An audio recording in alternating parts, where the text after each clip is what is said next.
Bismillahirrahmanirrahim. Assalamualaikum warahmatullahi wabarakatuh. Alhamdulillahirrabbilalamin. Anak-anak semuanya, kita bersyukur kepada Allah Subhanahu wa ta'ala. Kita kembali bersua untuk belajar bersama pada kesempatan ini di mata pelajaran pendidikan agama Islam ya. Pada kesempatan ini kita akan membahas bagian yang kedua dari materi Quran dan hadis, yaitu masalah ikhtiar. Dan nanti kita akan belajar tentang surat An-Najm ayat 39 sampai 42. Baik, anak-anak semuanya, kita ke materi inti, yaitu surat An-Najm ayat 39 sampai 42. Allah Subhanahu wa ta'ala berfirman, a'udzubillahi minasyaitonir rajim, wa an laisa lil insani illa ma sa'a wa anna sa'yahu sawfa yura thumma yujzahul jazaa'al awfa wa anna ila rabbikal muntaha. Anak-anak semuanya, untuk hukum bacaan di tajwidnya nanti silahkan seperti pertemuan pertama kemarin sudah saya sampaikan. Contohnya silahkan dicari sendiri, dieksplor sendiri untuk memperdalam pengetahuan antum tentang ilmu tajwid yang ada di ayat-ayat di dalam Al-Quran ya.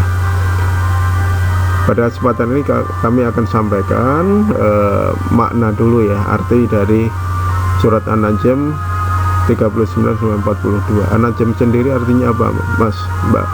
Artinya bintang ya. Di ayat 39 Allah Subhanahu wa ta'ala berfirman, wa allaisa lil insani illa ma sa'a, dan bahwasanya tidaklah bagi manusia itu kecuali apa yang ia usahakan. Sekali lagi, dan tidaklah bagi manusia itu kecuali apa yang ia usahakan. Kemudian di ayat 40 Allah Subhanahu wa ta'ala berfirman, wa anna sa'yahu, dan bahasanya usahanya itu sawfa yura, akan diberikan balasan. Jadi maksudnya balasan itu akan diperlihatkan, yura, diperlihatkan oleh Allah Subhanahu wa ta'ala. Summa yujzahul jazaa'al awfa ya. Kemudian Allah akan memberikan balasan dengan sempurna terhadap apa? Terhadap usahanya. Wa anna ila rabbikal muntaha, dan bahwasanya hanya kepada Rabbmu, yaitu Allah Subhanahu wa ta'ala, tempat segala sesuatu, kesudahan akhir ya. Akhir sesuatu, kesudahan, tempat kesudahan itu hanya kepada Rabb kita, yaitu Allah Subhanahu wa ta'ala. Itu arti secara mujmal dari secara umum ya, dari surat An-Najm ayat 39 sampai 42. Baik anak-anak semuanya, kita akan belajar tentang lafdiyah, terjemah lafdiyahnya. Jadi nanti per kata kita akan belajar bersama-sama ya, dengan harapan dengan sedikit ini kita bisa belajar mengartikan ayat itu ya. Walaupun kita belum bisa menjelaskan, paling tidak sedikit demi sedikit arti per lafaz itu bisa kita jelaskan ya, bisa kita sebutkan. Yang pertama adalah wa al-laisa, artinya apa? Bahwasanya tidak ada. Laisa itu bukan, bahwasanya bukan, tidak ada, sama ya. Kemudian lil insan ini terdiri dari dua kata, li itu bagi, al insan itu manusia. Jadi lil insan itu bagi manusia. Kemudian illa ma sa'a ya, illa itu kecuali, ma apa-apa, sa'a yang ia usahakan. Jadi kecuali apa yang ia usahakan. Jadi kalau digabung dari yang atas, wa allaisa lil insani illa ma sa'a, bahwasanya bagi manusia itu kecuali ya apa yang ia usahakan. Bahwasanya tidak ada bagi manusia kecuali apa yang ia usahakan. Kemudian ada sa'yahu. Sa'yahu itu apa artinya? Usahanya ya, sa'ya. Tadi ada sa'a ya, ini ada sa'yahu, berarti usahanya. Kemudian saufa itu akan ya, kelak akan ya. Jadi jaraknya jauh, jadi kelak tapi jaraknya jauh. Yang lebih dekat itu biasanya pakai sa ya, bukan saufa. Ada sa, ada saufa ya. ada fa ya. Jadi kalau antum nanti kalian belajar bahasa Arab nanti akan ketemu itu saufa itu akan tapi jaraknya masih jauh. Karena apa? Allah akan membalas kita nanti di akhirat, yang kita usahakan nanti di akhirat. Jadi tidak di dunia saja ini. Yura itu diperlihatkan ya, dari kata ro'a ya, ro'a lihat, berarti yura diperlihatkan. Kemudian summa yujzahu, kemudian diberi balasan ya. Hunya kembali kepada siapa? Kepada usahanya ya. Jadi usahanya itu akan diberikan balasan. Al jaza, balasan seperti apa? Ya balasan, al jaza itu balasan atau ganjaran. Kemudian al aufa itu dengan sempurna, al aufa dengan sempurna. Wa anna, dan bahwasanya, dan insyaallah ini sering kita temui, ila rabbika, kepada Rabbmu atau kepada Rabb kalian, Rabbmu yaitu siapa? Maksudnya Rabb itu siapa? Allah Subhanahu wa taala. Al-muntaha, tempat kesudahan atau tempat akhir. Anak-anak itu arti secara lafziyah dari surat An-Najm ayat 39 sampai 42. Jangan lupa ya untuk hukum tajwidnya nanti dicari sendiri ya, dicari sendiri. Kemarin sudah dikasih contoh di surat Az-Zumar ayat 50. Nah, sekarang bagaimana kandungan dari surat An-Najm ayat 39-42? Kita coba terangkan sedikit ya. Yang pertama, ikhwas sekalian, bahwa di dalam ayat ini ya, Allah Subhanahu wa taala mewajibkan manusia untuk berikhtiar. Ikhtiar itu apa toh? Berusaha. Jadi ikhtiar itu dari kata apa ya? Artinya memilih ya. Memilih kan. Ikhtiar itu memilih. Khiyar itu kan, khiyarah itu memilih itu.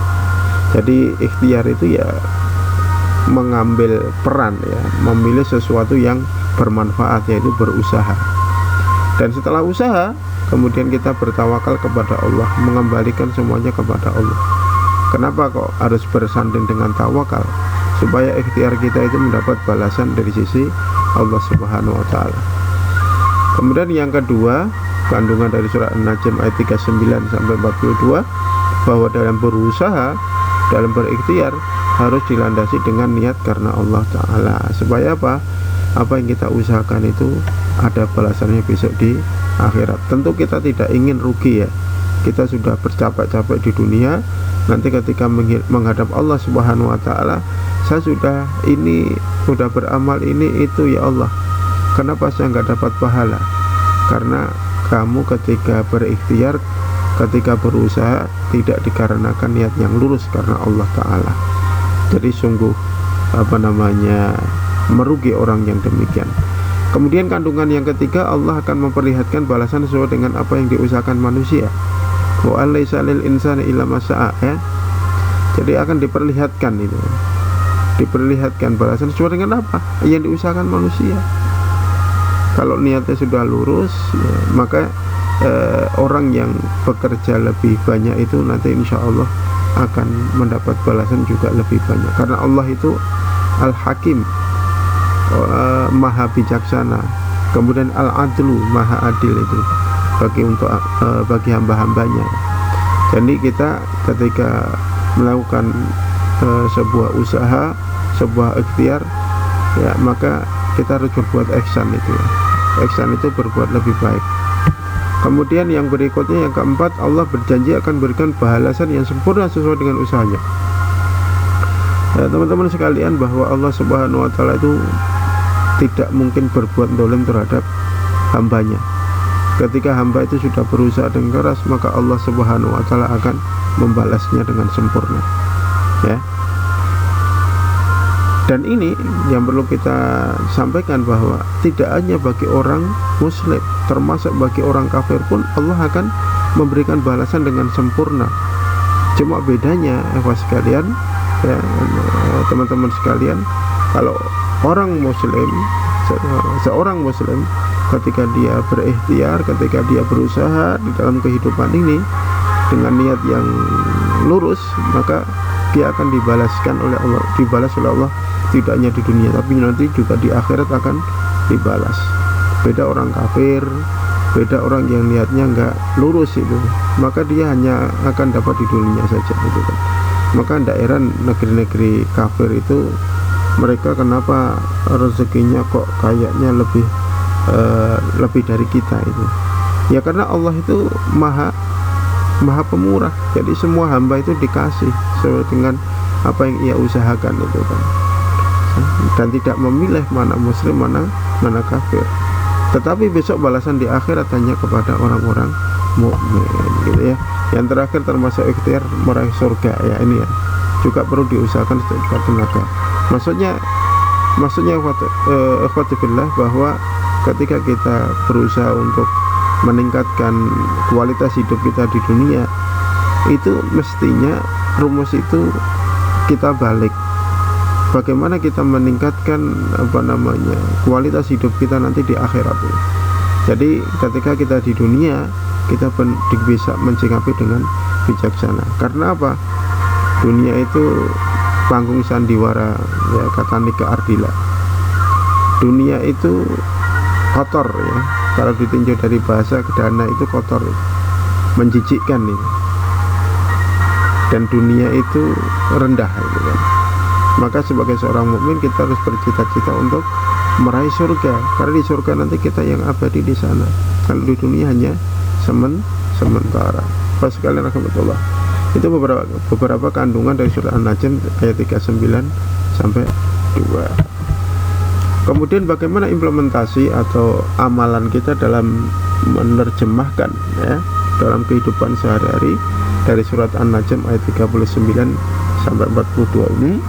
Yang pertama tentu kalian sebagai seorang pelajar harus bersungguh-sungguh, berusaha dengan sungguh dalam belajar, walaupun dalam kondisi pandemi seperti ini dengan keterbatasan harus tetap bersungguh-sungguh, dan jangan lupa dengan niat yang lurus. Ini akan saya sampaikan terus menerus, kita ingatkan terus menerus mengenai niat ya. Karena niat itu termasuk amalan batin, dan amalan batin itu sangat mungkin mempengaruhi amalan lahir kita ya. Kemudian ketika mengerjakan tugas yang diamanahkan kepadanya ya, misalkan diberikan tugas apa ya, PR atau tugas mengerjakan soal, ya dikerjakan dengan sebaik-baiknya. Atau ketika kita di masyarakat ternyata diamani untuk jadi pengurus RT, pengurus RW, pengurus pemuda gitu. Ketika menerima amanah itu ya harus dikerjakan dengan sebaik-baiknya, harus dengan sungguh-sungguh itu kan. Karena orang yang tidak amanah itu biasanya kerjanya juga nggak sungguh-sungguh, jadi nggak ada ikhtiar sama sekali. Yang ketiga adalah berusaha berdikari, mandiri ya, mandiri, tidak menggantungkan kepada orang lain. Jadi kita ini sebagai anak biasanya menggantungkan diri kepada orang tua, ya itu tidak ada salahnya karena kita punya orang tua. Jadi selama kita belum bekerja, kita masih dalam tanggungan orang tua.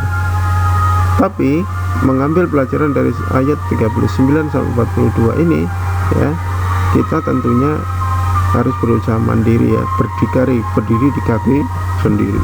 Terakhir, berinisiatif membereskan segala hal yang tidak tertata rapi ya.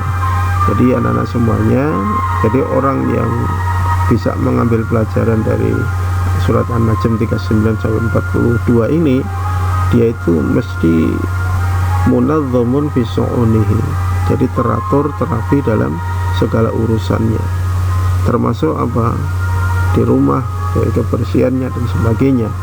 Pasti ketika melihat sesuatu yang tidak rapi, orang yang bisa mengambil pelajaran ini ya segera merapikan ya.